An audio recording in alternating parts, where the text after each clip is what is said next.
Bonjour, bienvenue dans cette nouvelle Minute Rolliste du mois de septembre, consacrée aux évolutions, aux hacks, aux settings et aux plagiats du monde du jeu de rôle. Aujourd'hui, nous allons aborder un cas un petit peu particulier. Aujourd'hui, on parle de Moss Ritter V2. C'est la Minute Rolliste. Moss Ritter, c'est un jeu de rôle dans lequel on incarne une petite souris qui explore un monde gigantesque. Pour elle, en tout cas.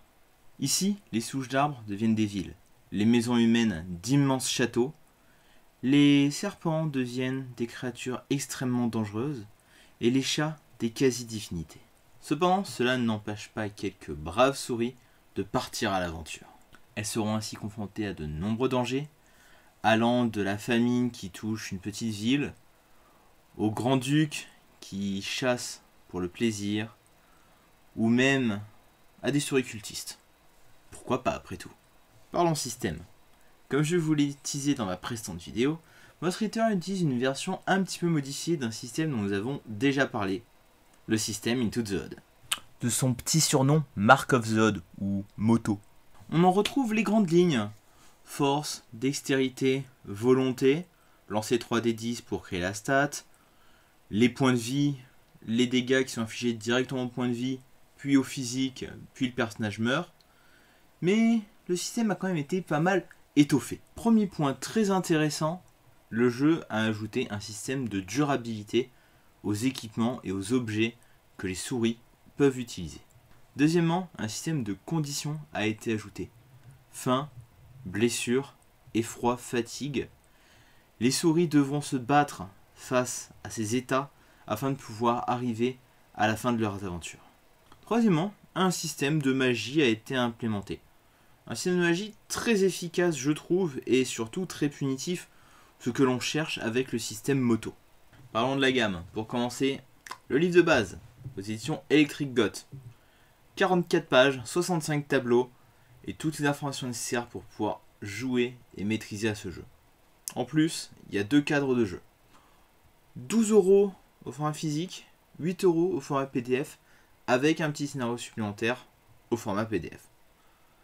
À ce prix-là, c'est quand même de la plutôt bonne cam. Bon, on est sur du souple, il faut peut-être le mettre sous 2 ou 3 livres de base de l'appel de Cthulhu pour pouvoir bien mettre le livre droit. Mais à part ça, franchement, ça vaut le coup. Sachant que si vous le prenez en physique sur le site de l'éditeur, vous avez immédiatement accès au PDF. Et ça, c'est cool.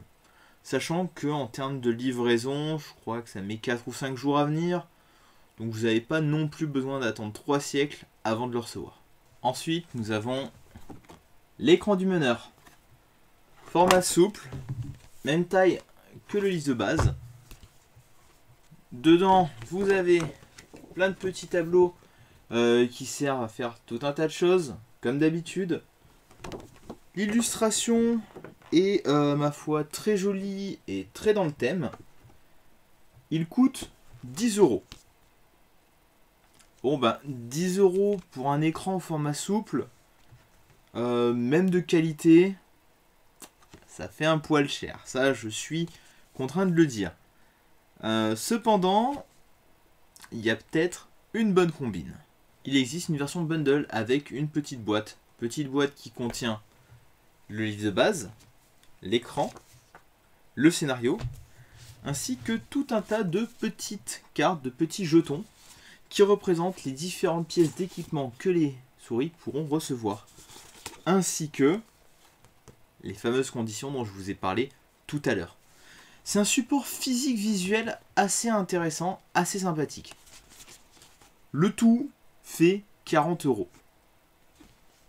Bon, ça reste moyennement intéressant. Disons que c'est intéressant afin de pouvoir regrouper tout son matériel. On est que toutes les petites cartes, théoriquement vous allez les découper. Et pour pouvoir ranger tout ça, c'est plus simple d'avoir une boîte. Enfin, il existe 2 cadres de jeu disponibles au format PDF pour 2€ chacun. Du coup, Moss Ritter, qu'est-ce que j'en pense? Ça me rappelle mes débuts quand j'ai commencé à faire du jeu de rôle.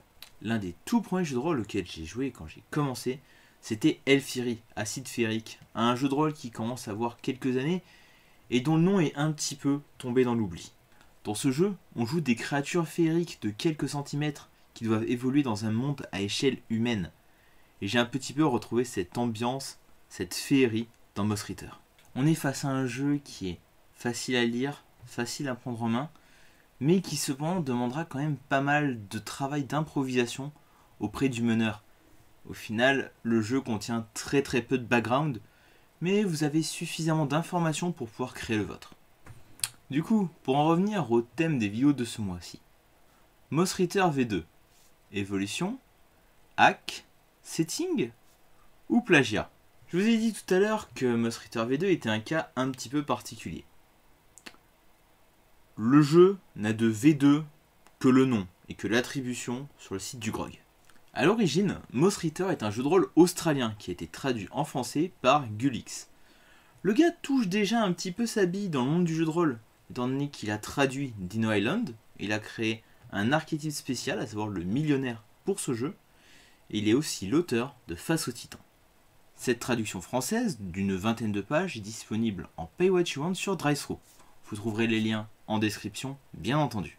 La VO a eu un certain succès.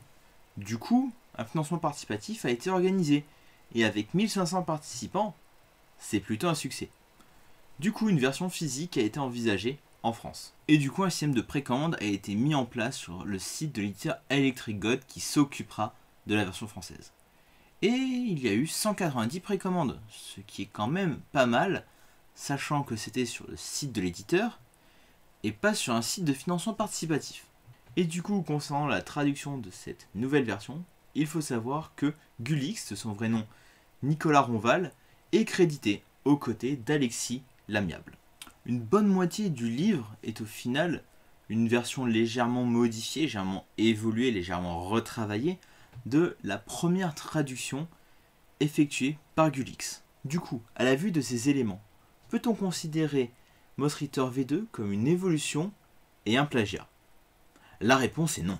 La première version, mise à disposition gratuitement au format PDF, l'a été avec les accords des ayants droit.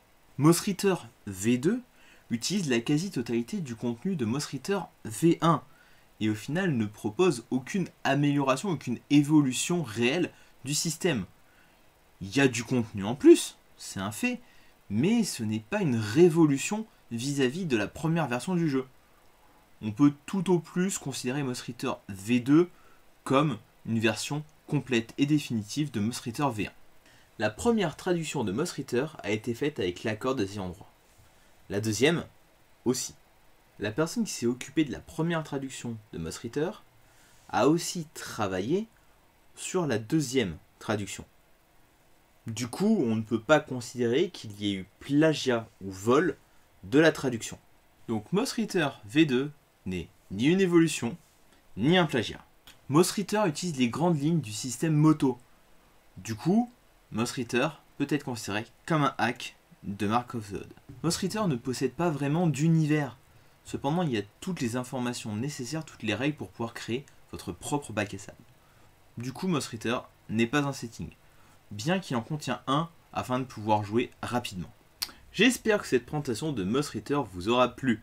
Vous pourrez trouver dans la description les liens afin de télécharger la V1 ainsi qu'acheter la V2 directement sur le site de l'éditeur.